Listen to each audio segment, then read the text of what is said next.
Hi, I'm Dave Filoni, Supervising Director of Star Wars The Clone Wars, and I'm here to talk about the return of Darth Maul. Now, I know what you're saying. He got cut in half, he fell down a shaft, but if you watch the show, you know that he lived. Hard as that was to believe, hard as it was to create. So who better to bring together than to help explain how this all went down than a panel of experts who made it happen. Among them, Katie Lucas, writer of the story, and Darth Maul himself, Sam Witwer. I loved doing this episode. This is a good one. This was my punk rocker tank girl episode. I listened to the album Live Through This by Hole the entire time that I wrote this, and I just wanted these like bad chicks riding tanks. Okay, so now what is the deal with Ventress though? Because I mean, she's got all this conflict going on. Is that on purpose, or did that kind of happen throughout? Is it on purpose? It's her life. No, but I mean, this life kind is of progression tragic. of her, yeah. When we started reading the EU stuff about, how she was raised, it was extremely tragic, and we wanted to, kind of explore that further because that really drives her character to the point that it is now in these episodes as a bounty hunter. Like she spent all her time under the power of these people. Dooku controls her, the Night Sisters control her, and now she's finally going off on her own and saying, I got to do this by myself. Yeah, one of the big motivators was that we have the whole rule of two in the Sith. Yeah. And George kind of was okay with Ventress being involved for a while, but then he said, we got to really clear that out. And he wanted to basically put her character in motion in a different way, which she's become vastly more interesting as this character than she was as just another assassin, Ventress she needed her time to shine. Fight me alone. Prove you're the greater warrior. I have always been greater than you. I'm so glad that Grievous actually wins a battle. He needed to win. Yeah, that was that a guy big needed thing. to win. He needed to be a little bit tougher. well. Yeah. But I mean, he loses this, but then he cheats. He's a cheater. Yeah. So Mother Talzin can kind of just come and go as a ghost. Yeah, well, basically. I was kind of curious about that. By the end of this whole thing, Yeah, she's she can just slip away. Yeah. Someone said, well, did she survive? And I said, well, who said that she was ever alive? Man. Oh, look at that. Just blowing minds. Look at See? you. I didn't think Look of at you that. making mystery. This episode's awesome. The fighting in this is just superb. And when we're in the studio doing it, we actually get in there and fight. Claire was too, great in just this, for too. fun. Claire Claire did a Grant's great really job. good in this, yeah. That Claire got in because, I didn't know when her and Seth got married, I didn't know what to get them. So I said, well, I'll make you a character in the show, how's that? And then I told you, and you're like, that's a great idea. Yeah, Claire's So great then in we it. conspired to make her this And she's coming Lazzarazzi. back too. Yeah, the boa, that was a really hard thing for us to The animate. boa is sexy. And Came she did a across great well, spin though. on it. Yeah. I wanted her to be sort of like a bimbo showgirl from Vegas. And she did it a little bit. She toughened Toughened it up, Bounty Hunter. Loved it. She's a little rough around the edges, but we need 6 hunters. Without her, we got no job. The tunnel thing was a great idea in the room.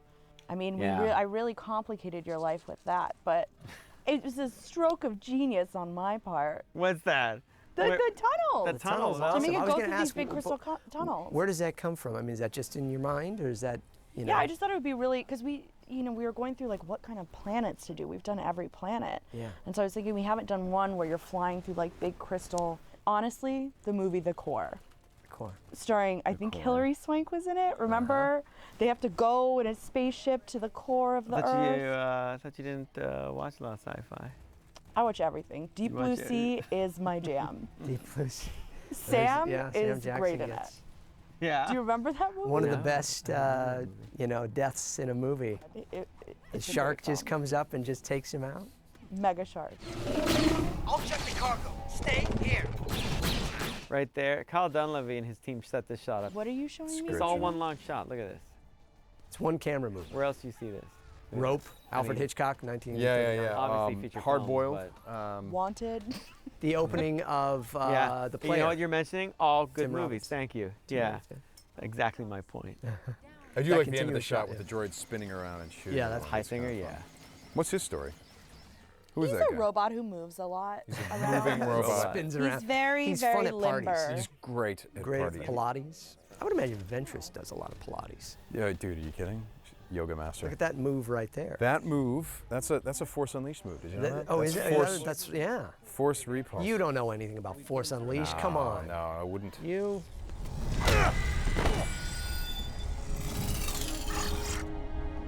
Oh, and Pluma Sweet with Meredith. Meredith. Yeah, Meredith, she did a great job. And he was supposed to be, Charisma was supposed to be her Love interest. We changed that because Yeah. I thought when we looked at the designs, she looked so much younger that it was a bit awkward. So it was a pretty But I easy love change. the design for her. She's gorgeous. But since there was a brother thing happening with Darth Maul, it made sense to have a brother-sister thing happening in this arc too. You know, that kinda if you're in makes them Star work Wars together. and you don't have a brother or a sister or an uncle, it just doesn't work. And or that you father, don't know them. that you don't My know father them, is very and then find out about family-oriented. them. You have to find out. Then you're not really. He called me and he goes, In a dramatic Katie, way. we made them brother and sister just like you and Jet. And I was like, Dad, Jet never would have come and seen me. Jet would have sent a postcard. Good luck with your new husband. Is this really necessary? None of this was my choice. I never asked to be ripped away from my home. I love that moment between Ventress and Pluma where she says, you don't understand. And Ventress does because she's lost everything in her whole family too. I wish I didn't, but I do. She's kind of like one of the Tragedy. most tragic characters. in the She's Clone a Wars. tragic Really, beauty, really. that really one. come along. Well, it's interesting that Ventress, once she gets rejected by Dooku, that she becomes a bounty hunter. It's because what she needs is, she needs affirmation. She needs validation from a mentor figure, whereas Darth Maul gets the same kind of rejection, but what does he want to do? He wants to, Power. yeah, he wants to I flesh actually it. Yeah. disagree. I think the whole reason she becomes a bounty hunter is because she doesn't care what anybody thinks anymore. Well, that's the thing. She's She wanted completely validation, and now disillusioned. she's finding her own way. Yeah, and She's now independent. Yeah. I think she's just. That's how you know that disillusioned. she wasn't like a full Sith either. Because Yeah. she's not. She's not power isn't her ultimate that's end not game. her ultimate She thing. thought that's what she wanted, but she realized that's not, and now she's. Yeah. She's become She much more wants interesting. more. Is that a character. fault, though? then, Yeah, and she for said her? that at as, the a, end. you know, as a Sith, that would be a fault, right? If yeah, from Well, a yeah. Sith point of view, you have to that's follow, weak. and she's not a sheep anymore. Yeah. She's a I don't tough understand lady. these Sith ways. They frighten and confuse me. I'm but a mere Jedi. Cheers. Why so tense? I'm not sure. I thought I sent someone from my past. Who is this someone? A monster. And Clancy Brown. Clancy Brown. Yeah. Wow. I love Clancy. I He's the remember- sweetest. When we did the stuff for the Son in season 3, and I'm thinking, wow, the Son's gonna be such a great character. Everyone's gonna love him. And then I saw the episode with Clancy, and I'm like, oh, I don't want to go after this guy. He's such a great To character. follow. No! No! Not when I'm so close! What'd you think of Morley? Hey, big guy. I don't have time for you. Our little Gary homage. Yes, actually, can I say that? on the Yeah, show? go ahead. So, He'll be thrilled. in the room, we decided to make this little snake guy Morley because our resident nerd, Gary Shepke, was just the cutest little peanut. The cutest little peanut you've ever seen. And Encyclopedia. do your Gary impression. Gary, and he would say, Dave, I have a question about the episode today, and I have a question about this, and like he would talk and And talk he and talk and looks talk. like And even Mr. George, like, Peanut. remember when George got in that debate with Gary about Transformers, and he just needled him on it, and so when we created this character, everyone was like, oh, he's got to be like Gary, and he's got to just talk and talk and talk to us about Ben it. Hey, Diskin big did a guy, how's great it going? job. What are you Yeah. doing? And we were doing this, so we made him like a sock puppet. Sock puppet. So, who are you looking for?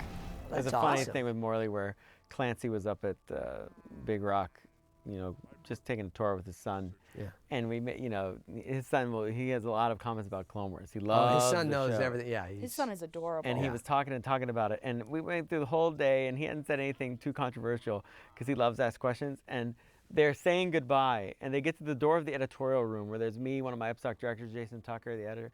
And he stops in the doorway, and he goes, "That snake was lame." And then he just took off, and Clancy was like, "Oh." And we just, but it was so funny. I mean, kids are like that, you know. They just, Yeah.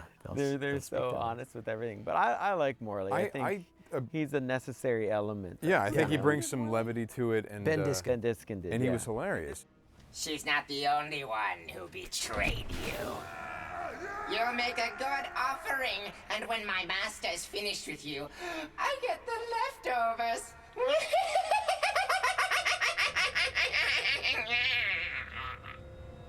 Now, I have a question for you, Dave.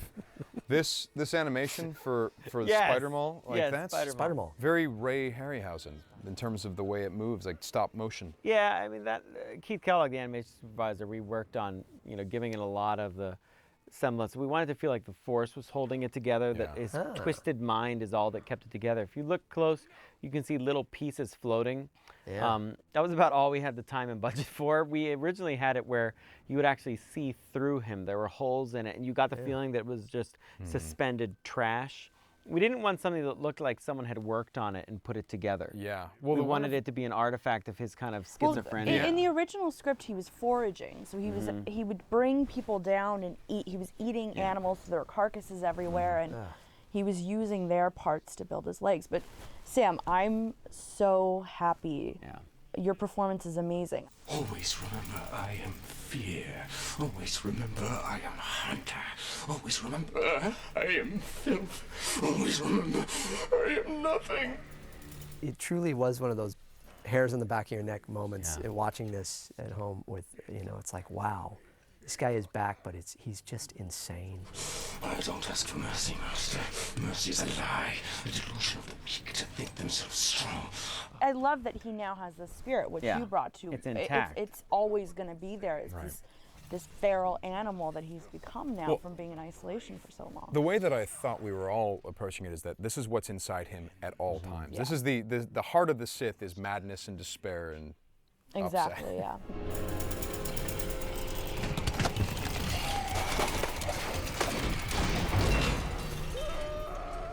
Now what?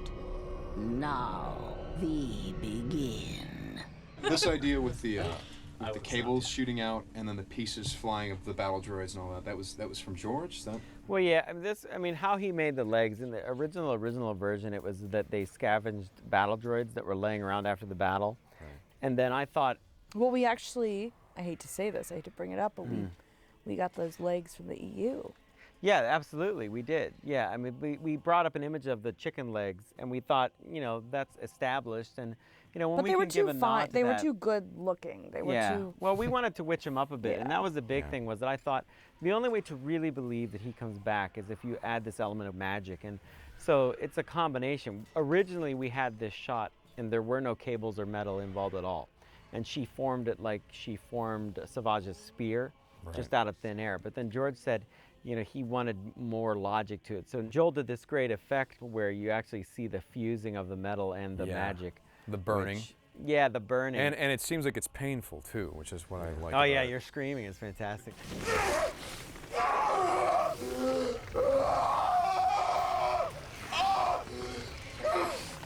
By the way, this moment when Darth Maul reaches for his lightsaber and actually has to concentrate to make it happen. Yeah, I thought that I actually was thinking about that too. I thought that's...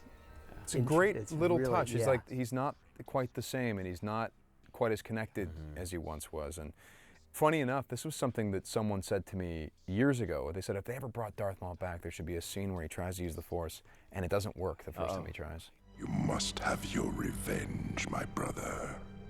Yes, we shall start with revenge. During this episode, it was really interesting because I wanted to do sort of, they are brothers, and Savage did ache for that kind of family connection.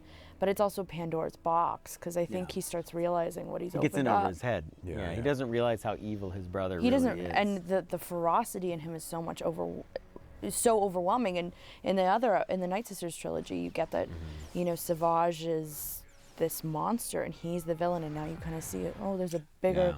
There's always something worse. There's only one way to get the attention of the Jedi. Slaughter of the innocent.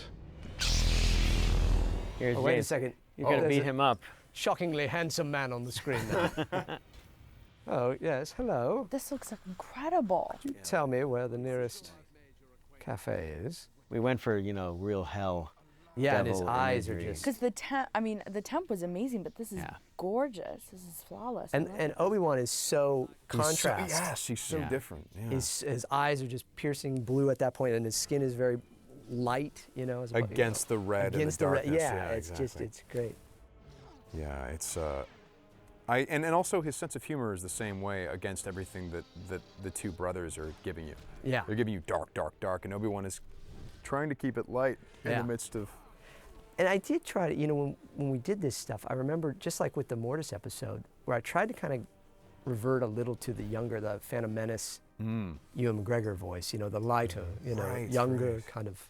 I have a bad feeling about this, you know. It's not this kind of confident. Yeah. You know. Yeah. I like your new legs. They make you look taller.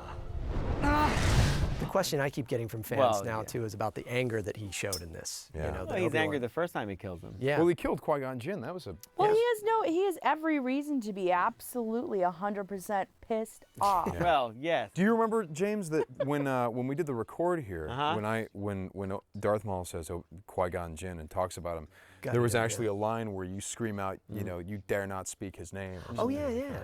Yeah. That's and, an, I mean, I think you get it visually at the same point. I cut it. I'm the director. That's what you did? The Witch and the Jedi. Here for our taking. This is really satisfying because if you're a kid who's never seen the movies, this is an extraordinarily tense sequence. If you're a Star Wars fan who has seen the movies, well, you're in a fight with 4 characters that you are invested in, and 3 of them could die. And they're all using red lightsabers. Yeah. And they're all using red lightsabers. That's the other. To me, that was the most shocking thing to see. Ventress! Catch! Now, how did the whole thought process of getting Ventress and him, because the fans love what happens between Obi-Wan and Ventress all the time anyways, they're kind of witty banter. You want to run?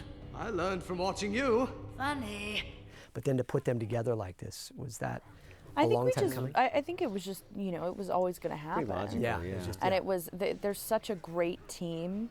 Like if this was a live action show, they would fall in love. That's what well, let's do the live action because Nika is lovely, and I think the have thing the too is suits. that when we make these arcs, we decide we're going to use these characters. And since you know Maul and Obi-Wan have this grudge against each other, we said, well, Ventress and Savage kind of have a grudge against each other also. And then Ventress and Obi-Wan have been flirting since, you know, the Clone Wars movie. Yeah. Master Kenobi, always chasing after Skywalker. How predictable. Anakin leaves quite a mess, which always leads me to you, Ventress. This allows you to kind of put them together in a way that I don't think you would have predicted in season 1. And they which is really always complement each other. Yeah. They do, yeah. And it was just, you know, when we went into the writer's room again to do these episodes, I was so in love with Ventress from the Night Sisters episodes. I've really come to, so much of me has been put into her, that kind of disillusioned youth. And, you know, I just wanted to carry on her story, and I can't wait to see what happens next in her bounty hunter gigs. You do know it's not over. I know. They'll be after us both now. This was one of the best seasons we've had so far. I'm very happy about what we've done here. And our writing's Are gotten we- better and better, don't you think? I mean, I think that's a big thing. Oh, is the that- writing has plummeted. Yeah. It's really plummeted this Yeah. season. Yeah, we were I actually was- going I to was talk. This trying is to an save intervention it. actually Yeah, for yeah. you guys. Yeah. We were hoping to maybe get some In more. season We 5, really fail blocked season this 5 whole is even thing. better. Oh, Next really? time you come up, you need to. I'll sit you in a theater and check it out. There's some really good stuff. I am counting on it.